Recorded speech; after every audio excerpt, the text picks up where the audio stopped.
আসসালামু আলাইকুম ওরহমতুল্লাহি ওবরাকাতুহ। আলহামদুলিল্লাহি রব্বিল আলামিন ওয়াসসালাতু ওয়াসসালামু আলা সাইয়্যিদিল আমবিয়া ওয়াল মুরসালিন ওয়া আলা আলিহি ওয়া আসহাবিহি আজমাইন, আম্মা বাদ।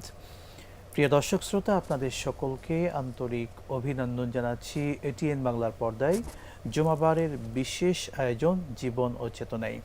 দর্শক, এই সুন্দর অনুষ্ঠানের মাধ্যমে আমাদের জীবনের বিভিন্ন দিক নিয়ে কথা বলি আজকে আমরা কথা বলবো বন্যা দুর্গত মানুষ যারা রয়েছেন, আমাদের ভাই বোনেরা, তাদের নিয়ে আমাদেরকে নৈতিক দায়িত্ব রয়েছে।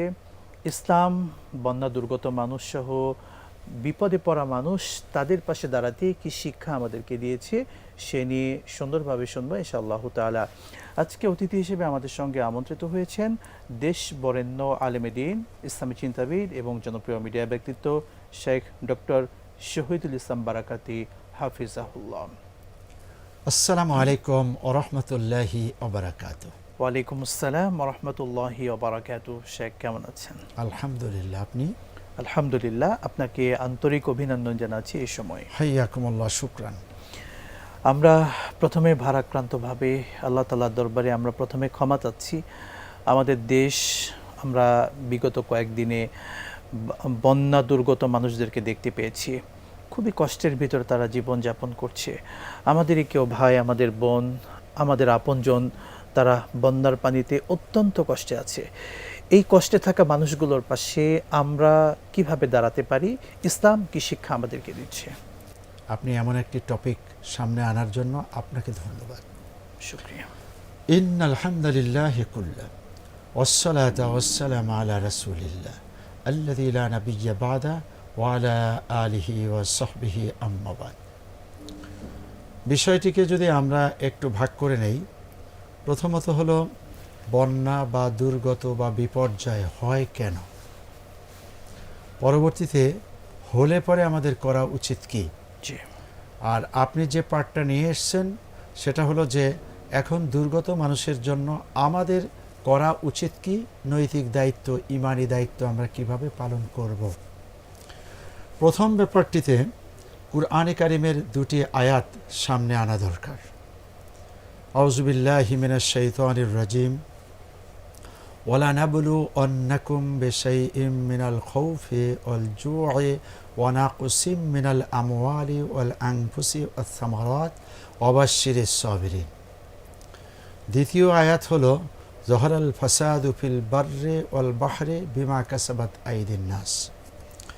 আল্লাহ সুবহানাহু ওয়া তাআলা প্রথম আয়াতে কথা বলেন যে আমি তোমাদেরকে পরীক্ষা নিরীক্ষা করি, কখনো ভয় দিয়ে, ক্ষুধা দিয়ে, সম্পদের ক্ষতি আর জানের ক্ষতি, এসব ক্ষতি সাধনের মাধ্যমে আল্লাহ সুবহানাহু ওয়া তাআলা আমাদের পরীক্ষা নিরীক্ষা করেন।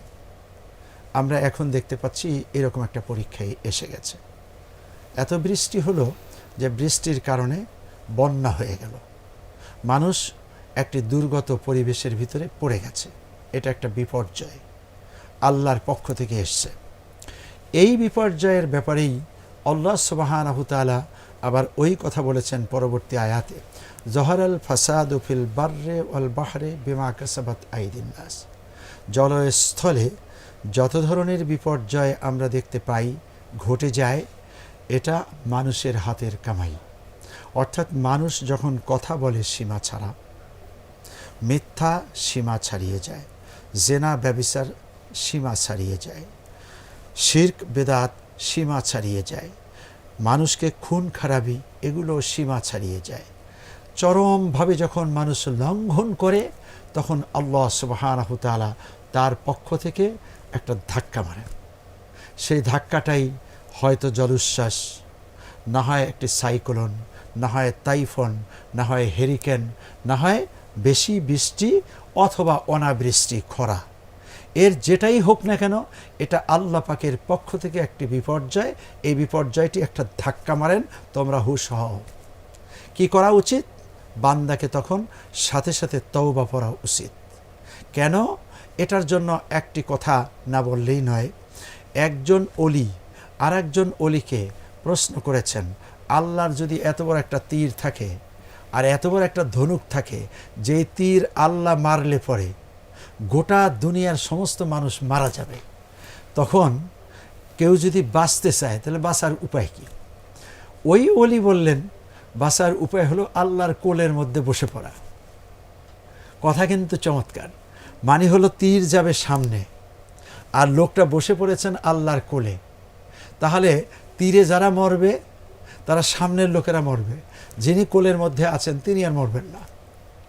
এখন আল্লাহর কোলে বসার অর্থটা কি? একটা মানুষ উড়ে আরশে আজিমে যাবে আল্লাহর কোলে বসবে না।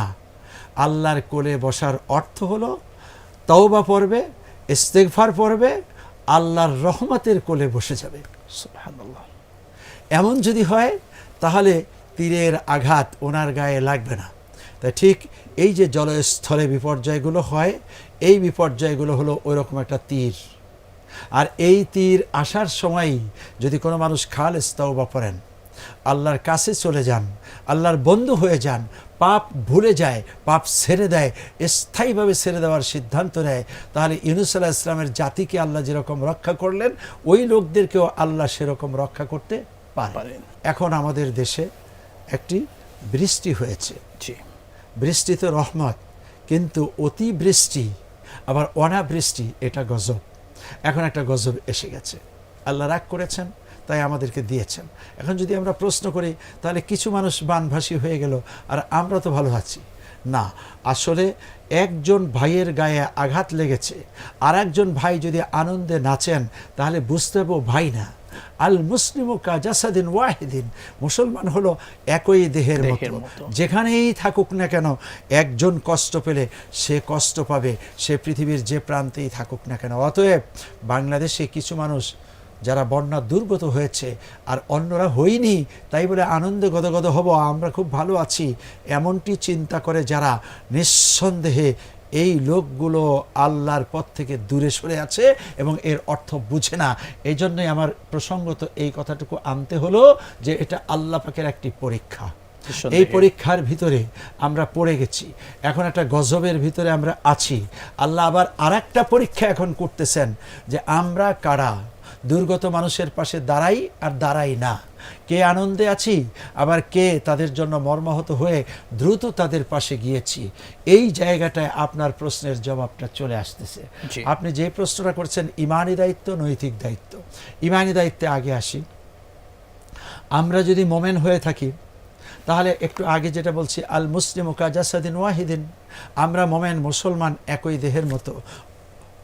দেহের কোনো একটা অঙ্গে কাটা ফুঁড়েছে, পুরো দেহ আক্রান্ত হয়ে যায়, কষ্ট পায়।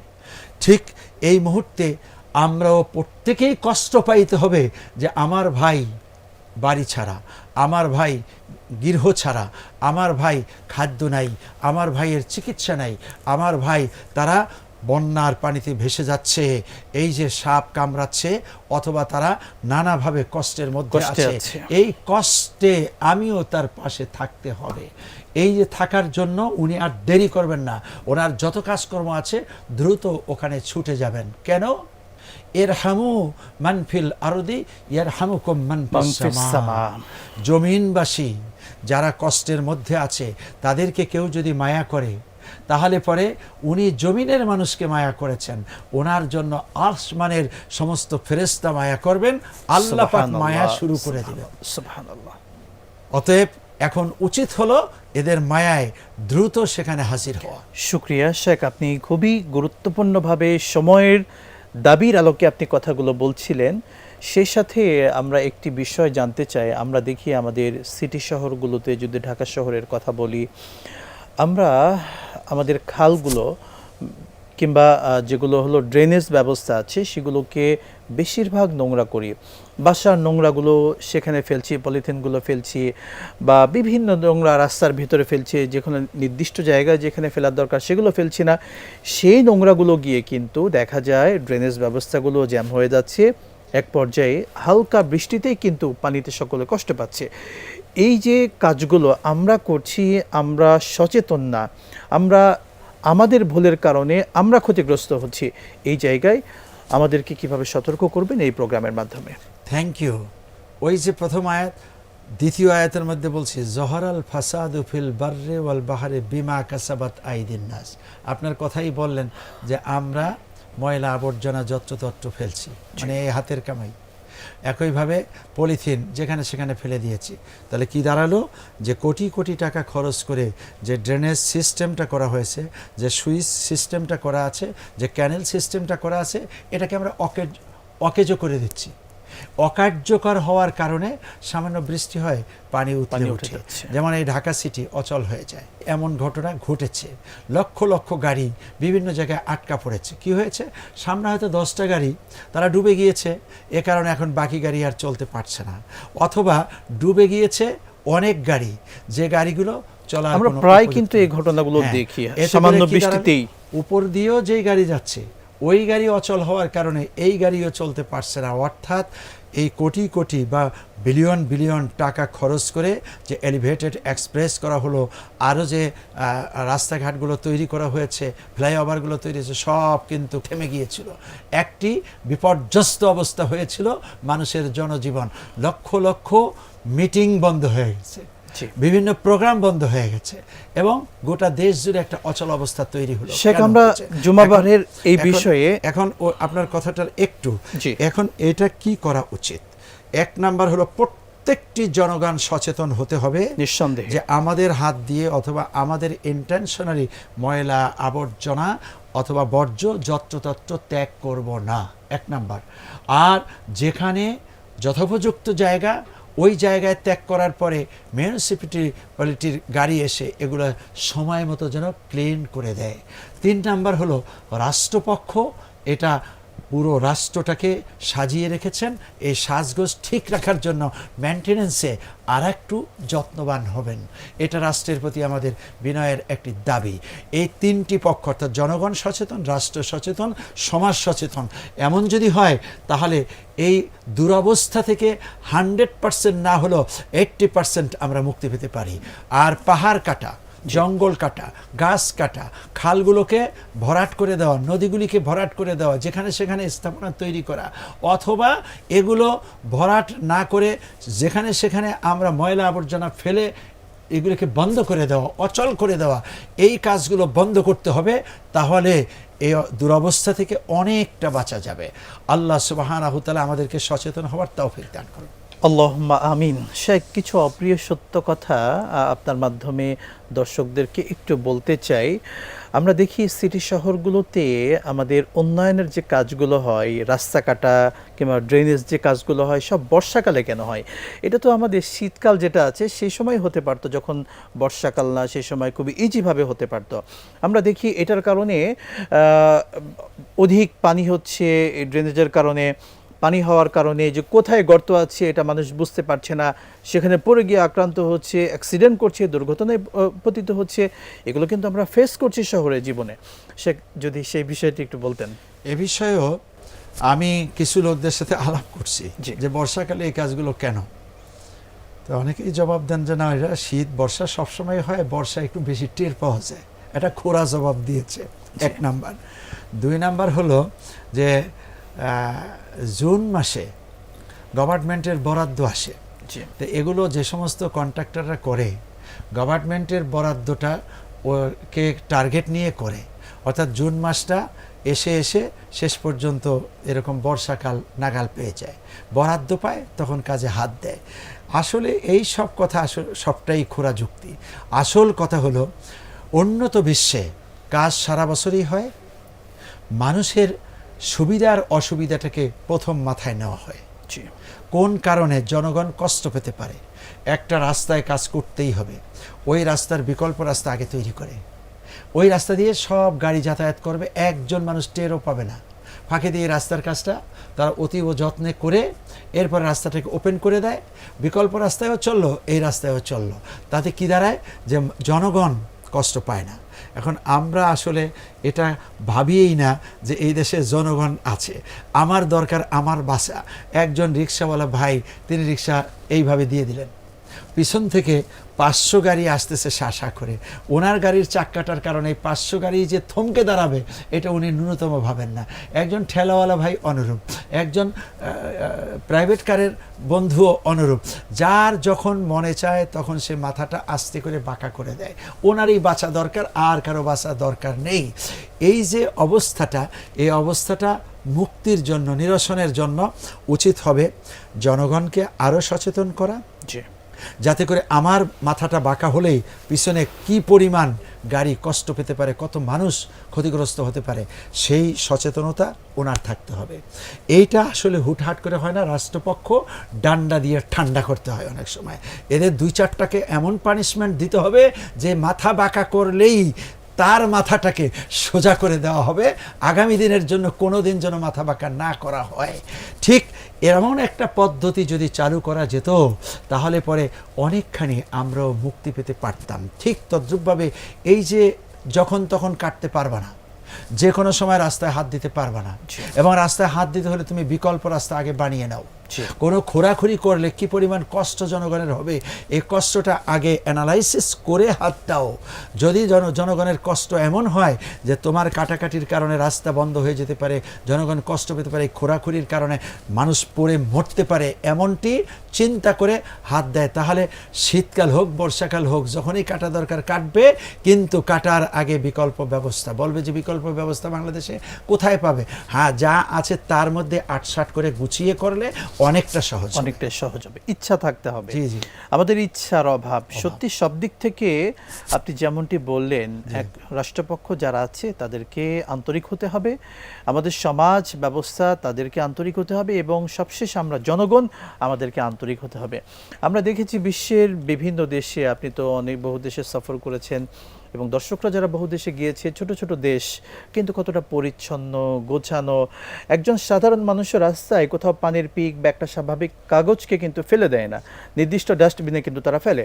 আমরা সেই জায়গায় কলার চোচার মতো এত দুর্ঘটনা যেটা আমাদেরকে ফেলতে পারে, মানুষ যেটাই বড় আঘাত পেতে পারে, এই বিষয়গুলোকে যেখানে সেখানে ফেলছি। এতে কিন্তু আমাদের সমাজ আমরা ক্ষতিগ্রস্ত হচ্ছি। কলার সিল্কা আস্ত ঢাকা সিটিতে মানুষ মল ত্যাগ করে ওপেন রাস্তার ভিতরে পায়খানা করতে বসে গেল, কোনো পানিশমেন্ট নেই, যেখানে সেখানে পেশাব হয়, কোনো সময় পেশাবে এমন ভেসে যায় মনে হয় বন্যার পানি। ঠিক এই যে দুর্গত অবস্থাটা, এটা আমরা হাতে তৈরি করছি। আমরা মূল পয়েন্টে আবার একটু যাই, সেটা হলো যে এখন কিভাবে আমরা দুর্গত মানুষের কাছে যেতে পারি। 1 নাম্বার হলো, আমি আলহামদুলিল্লাহ 3 বেলা খাচ্ছি, আর ওই ভাইরা 1 বেলাও পাচ্ছে না। আমার 3 বেলা থেকে একটু সংকুচিত করে 1 বেলার খাবারটা, অর্থাৎ ওই পরিমাণ চাল হোক, ডাল হোক, এটা 5 দিনের 10 দিনেরটা জোগাড় করে একটা ছোট্ট বস্তা বানিয়ে ওখানে পৌঁছাতে পারি। আমরা রাষ্ট্র জুড়ে কালেকশন করছি।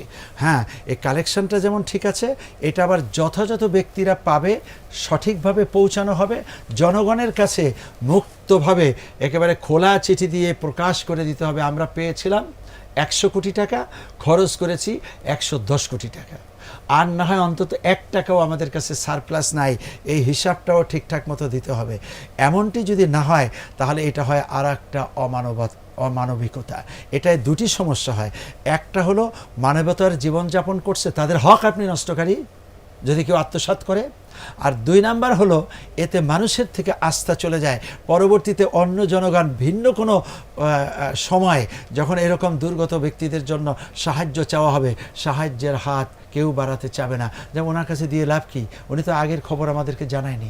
ওনাদের কাছে দিয়ে লাভ কি, অন্য তো আত্মসাৎ করে মেরে ফেলে। ওনাদের কাছে দিয়ে লাভ কি, ওনার কাছে জনগণের টাকা খেয়ে ফেলেছে।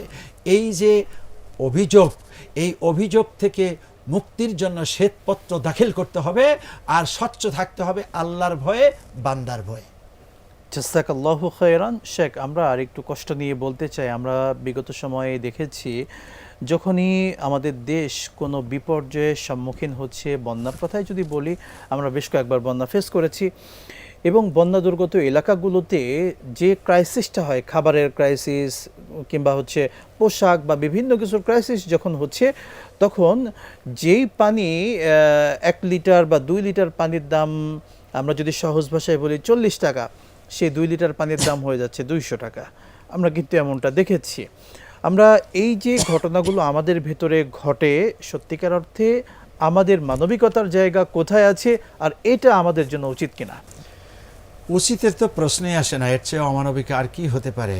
ওই যে প্লেন দুর্ঘটনা হলো মাইলস্টোনে, তো ওখান থেকে হসপিটালে রুগী নিয়ে যাবে, শিশু বাচ্চা আগুনে পুড়ে গেছে, এই আগুনে দগ্ধ, এগুলো দেখেও যেখানে হসপিটাল পর্যন্ত সিএনজির ভাড়া ছিল 100 টাকা, সেটা হয়েছে 500 টাকা।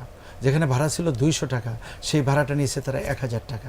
মানবতা কোথায় কোথায় আছে? একইভাবে একটা মানুষ হয়তো ভাসতেছে সে পানির অভাবে, আর আপনি বললেন পানির লিটার, আরে পানিই দিচ্ছে না, ওনার পানির নামে মানুষের কাছ থেকে টাকা নিয়ে কালেকশন করে ওই পানির নামেই নিছে, কিন্তু নিজেরা আত্মসাৎ করে খেয়ে ফেলেছে। এই টাকা দিয়ে অনেকে বিল্ডিংও বানায়, নাউজুবিল্লাহ। আবার দেখা গেলে জলশ্বাসে সিডরে মানুষ আক্রান্ত হয়ে গেছে, মরে গেছে, তার হাত কেটে ঘুরে নিয়ে যায়, করে নিয়েছে, গলা কেটে চেন নিয়ে যায়, পা কেটে জুতা নিয়ে যায়। এরকম ঘটনা ঘটার দেশ আছে দুনিয়াতে। আমাদের দেশে এমন অমানবিক পৈশাচিক কাজ করার লোকজন এদেশে বসবাস করছে। এরা মানুষ আসলে নাম মানুষ, হিংস্র জানোয়ারের চেয়েও তারা খারাপ। এদের ব্যাপারে আল্লাহ পাক কোরআনে কারিমে বলছেন, লাহুম কুলুবুল লা ইয়াফকাহুনা বিহা ওয়া লাহুম আ'য়ুনুল লা ইউবসিরুনা বিহা ওয়া লাহুম আযানুল লা ইয়াসমাউনা বিহা উলাইকা কাল আনআম বাল হুম আদাল। এই মানুষের হৃদয় আছে, বুঝে না, চক্ষু আছে, দেখে না, কান আছে, শুনে না, এরা চতুষ্পদ জানোয়ার বা তার চেয়ে অনেক নিকৃষ্ট। অতএব এই কথাটা আমি বলিনি, আল্লাহ পাকের ভাষা। কেন? আসলেই তো এই মানুষটার উচিত, একটা লাশ পড়ে আছে, এই লাশটাকে কিভাবে দাফন করা যায়, শেষ বিদায়টা দেওয়া যায়, চোখের পানি ছেড়ে সে যাবে সেই দিকে, তা না করে হাত কেটে ঘুরে নিয়ে যায়। আবার এই সময় হয়তো বানভাসী মানুষ, তাদের ঘর থেকে লুটপাট হবে, সেটা হচ্ছে লুটপাট হবে, ডাকাতি হবে। ওখানে কি সোনাদানা আছে, ওখানে কি সম্পদ আছে, এটি একটা চান্স যাইতেছে, নিয়ে যাও। নাউজুবিল্লাহি মিন জালিক। ইন্টেনশন থাকতে হবে, এই লোকটা আমার ভাই, আমি তো খাই, ওর তো খাবার নাই, আমি কি করে তার কাছে যাই এবং তাকে একটু উপকার করতে পারি, সেই ইন্টেনশনটার ধারে কাছেও না যে সেখানে লুটপাটের একটা ত্রাস সৃষ্টি করে দেয়। এটা আসলে অমানবিকতার শেষ নেই, এটা জাহিল মূর্খ বর্বরদের কাজ। এটার জন্য শুধু আক্ষেপ আর আফসোস, আপনাকেও কিন্তু মরতে হবে। শুধু ওই বন্ধুদেরকে বলবো, বন্ধুরা আপনাদেরকে মরতে হবে, এই পৃথিবী ছাড়তে হবে, আমাদের প্রত্যেকে আল্লাহর কাছে যাইতে হবে। সেখানে কিভাবে দাঁড়াবেন, তখন আপনার এই লুটতরাজের সম্পদ কি হয়ে দাঁড়াবে? আপনি কত বড় অমানবিক কাজ করেছেন, কত বড় নিষ্ঠুর পিচাস আপনি হলে পরে এই মানুষগুলির সম্পদকে আপনি লুট করতে পারেন, অথবা তাদের জন্য যে খাদ্যদ্রব্য নিয়ে আপনি গিয়েছেন সেটা আত্মসাৎকারী হতে পারেন। অতএব সাবধান, হুঁশিয়ার। ওনার যে বিপদ আজকে হয়েছে, এর চেয়ে ভয়ানক বিপদ আপনার হতে পারে। আপনার ঘরটায় আগুন লেগে যেতে পারে, আপনি ভূমিকম্পে ধসে যেতে পারেন, আপনি বজ্রের আঘাতের সাথে সাথে মিশে যেতে পারেন। অতএব সাবধান, এমনটি করার ক্ষেত্রে হুঁশিয়ার থাকুন, আপনি মাটি ফেটে নিচের দিকে চলে যেতে পারেন। আপনার হবে না, এই চ্যালেঞ্জটা আপনি দেবেন না। আপনি চ্যালেঞ্জ দেওয়ার কিচ্ছু না, আপনি মশার থেকেও দুর্বল, মাছির থেকেও দুর্বল। এখন আমাদের উচিত প্রত্যেকটা মানুষ, আমরা খাদ্য দ্রব্য, অন্ন, বস্ত্র এবং ঔষধ যা পারি সেটাকে জোগাড় করে করে প্যাকেট করে আমরা ভাইদের কাছে পৌঁছে দিই। কেউ পেয়েছে একবার, তাকে একবার জায়গায় দুইবার না দিয়ে যেখানে একবারও পায়নি সেখানে দেন। এইভাবে সবাই যাতে পেতে পারে সেই লক্ষ্যে আমাদেরকে এই মুহূর্তেই ঝাঁপিয়ে পড়া উচিত। আল্লাহ সুবহানাহু ওয়া তাআলা আমাদেরকে তৌফিক দান করুন, আমিন। শুকরান, জাযাকুমুল্লাহ, হাইয়াকুমুল্লাহ, আমিন। প্রিয় দর্শক মণ্ডলী, আমাদের এই প্রিয় দেশ, আমরা যে ধর্মের মানুষই হই না কেন, আমাদের একটাই পরিচয়, বিপদে পড়েছে আমাদের ভাই, আমরা তার পাশে দাঁড়াবো, আমার সব কিছু দিয়ে তার সহযোগিতা করব, তাকে বিপদ থেকে উদ্ধার করব। আর এই উদ্ধারের মাধ্যমে আল্লাহ সুবহানাহু ওয়া তাআলার রহমত আমরা পাবো। আমরা দুনিয়ায় কোনো প্রতিদান না পেলেও আল্লাহ তাআলার কাছে নিঃসন্দেহে আমরা প্রতিদান পাবো। রব্বি করিম আল্লাহ সুবহানাহু ওয়া তাআলা এই কঠিন মুহূর্তে আমাদের বন্যার্থ এবং যারা কষ্টে আছে সে ভাইদের পাশে দাঁড়ানোর তৌফিক আমাদের সকলকে দান করুন। আল্লাহুম্মা আমিন। আসসালামু আলাইকুম ওয়া রাহমাতুল্লাহি ওয়া বারাকাতুহু।